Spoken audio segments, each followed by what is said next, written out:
ufatika akakugira umuntu ufatika. Uwo yankuye mu mizi y'ibiti angira umuhanzi, nanjye nzajya mubyinira. Yesu yangiriye neza, nzajya mucurangira. Yesu akura mu bidafatika akakugira umuntu ufatika.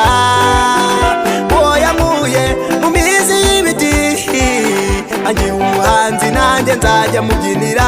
Yesu yangiriye neza, nzajya mucurangira. Nabuzwa n'iki kumuririmbira, nabuzwa n'iki kumubyinira, nabuzwa n'iki kumucurangira. Yamaye byose, nanjye nzajya mubyinira. Yesu yangiriye neza, nzajya mucurangira. Nabuzwa n'iki kumuririmbira, nabuzwa n'iki kumubyinira, nabuzwa n'iki kumucurangira. Yamaye byose, nanjye nzajya mubyinira. Yesu yangiriye neza, nzajya mucurangira.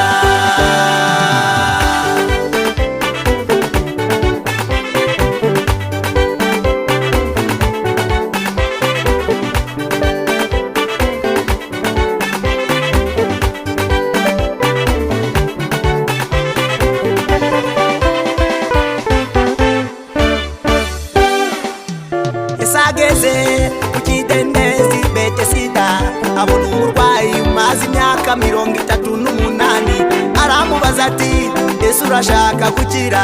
Ikorera uburiri bwawe, uyu munsi uratabawe. Ngahikorera uburiri bwawe, uyu munsi uratabawe. Yesu ageze ku kidendezi Betesida, abona umurwayi umaze imyaka 38. Aramubaza ati, Yesu urashaka gukira? Ikorera uburiri bwawe, uyu munsi uratabawe. Ngahikorera uburiri bwawe, uyu munsi uratabawe.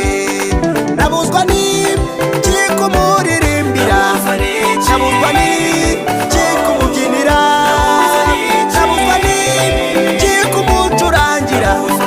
Yamaye byose, nanjye nzajya mubyinira.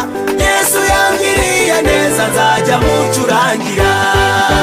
Nabuzwa n'iki kumuririmbira, nabuzwa n'iki kumubyinira, nabuzwa n'iki kumucurangira. Yamaye byose, nanjye nzajya mubyinira. Yesu yangiriye neza, nzajya mucurangira.